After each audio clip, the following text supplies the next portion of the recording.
Salut Amon, Salut Carlos, j'espère que tu vas bien. ça va, merci et toi? J'explique le concept, c'est un dimanche chez vous. Ok. Au mois de juin, au mois de juillet, au mois d'août, je passe dans une ville de ma circonscription et je me balade sans ordre du jour, sans programme et je discute avec des personnes et je m'arrête parfois sur une personnalité spécifique. Là, on est au carreau, on est le 7 juin et je me suis dit, ben, comme Amon est sur place et c'est rare que tu sois là en plus sur Villette-Belle, C'est tu vrai. vas nous expliquer comment on se connaît, depuis quand tu habites sur Villette-Belle, quels sont tes projets, ce que tu fais dans la vie. Est-ce que tu prépares aussi à l'avenir, du coup, tes projets, mais voilà, de manière assez simple, assez tranquille. Et puis voilà. Ok, bah, je me présente Amon Dagama, 29 ans, je suis footballeur semi-professionnel et avec Carlos on se connaît depuis environ une dizaine d'années, c'est ça? Même plus. Ouais, un peu plus. Pas vite.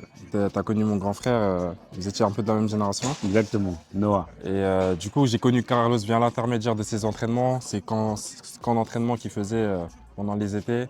On en profitait pour aller s'entraîner, c'était des bons moments où on pouvait se préparer pour la saison et c'était des bonnes opportunités pour nous.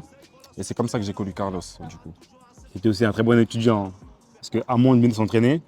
Mais il y avait toujours aussi l'optique dans son diplôme, son BTS. Exactement. Et c'était un jeune rigoureux qui me disait, moi, je veux devenir footballeur, mais je continue mes études parce que ma mère me met la pression et que mon frère Noah aussi a fait des bonnes études. Je veux aller avoir mon diplôme et je veux réussir dans le football. En tout cas, il a persévéré et je suis très content de sa carrière et de ce qu'il continue à préparer. Merci, c'est gentil. On a essayé de forcément essayer d'allier les deux parce que forcément le foot c'est pas garanti qu'on va réussir. Et aujourd'hui j'arrive à vivre de mon métier, c'est ce que je voulais, c'est ce pourquoi j'avais travaillé. Mais j'ai toujours gardé à l'idée de développer le côté professionnel pour pouvoir retomber sur quelque chose après. C'est ce que je fais aujourd'hui. Et qu'est-ce que tu fais au niveau professionnel? Du coup, tu es footballeur Ouais. et à côté, ce que tu fais? Du coup là je viens de... D'abord, quel diplôme as-tu obtenu? Ouais. J'ai obtenu un BTS négociation et relations clients, Très bien. du coup en option marketing, puisque j'ai toujours aimé la vente, discuter, dialoguer avec les gens, l'aspect communication. Donc, Tu as je me suis- réussi à allier le football semi-professionnel et les études? Au début, c'était un peu compliqué. Je jouais à Drancy, en équipe réserve un peu avec la première. C'était un peu compliqué en prenant les transports et tout, mais Qui t'a oint à Drancy? c'est toi. C'est grâce à tes détections que tu faisais, j'ai réussi à signer. J'étais un peu agent, mais pas agent. Et c'est grâce à toi que j'ai réussi à signer à Drancy et la suite a fait que j'ai pu accéder au niveau national.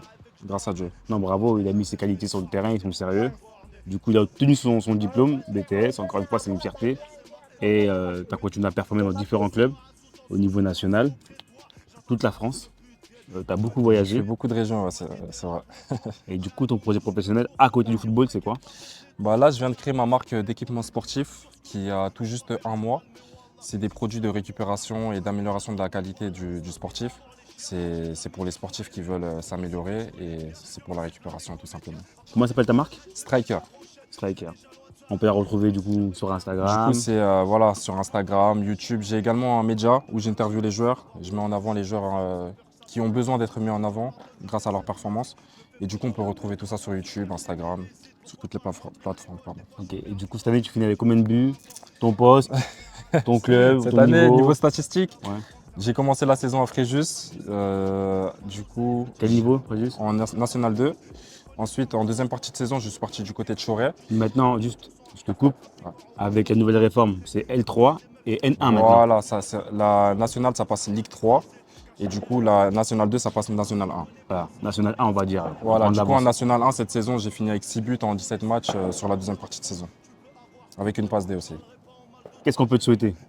Ce qu'on peut me souhaiter, c'est continuer à persévérer au niveau national, peut-être à l'étranger aussi. Ou Et en que, L3?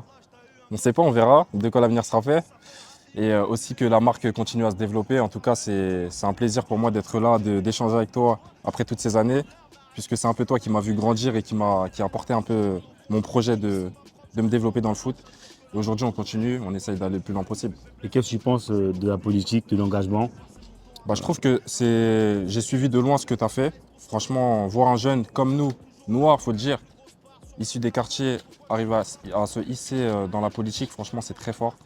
Et franchement, c'est une fierté pour nous. Et nous, moi, je t'encourage du plus fort possible. Il y a aussi d'autres jeunes qui arrivent, hein, avec Al-Fayad, Ouais, Bradley. Bradley aussi, ouais.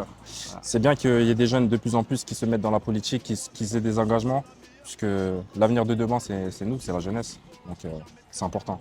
Super. En tout cas, on est très, très heureux d'être ici au Carreau pour ce dimanche 7 juin avec un monde qui est là très, très rarement.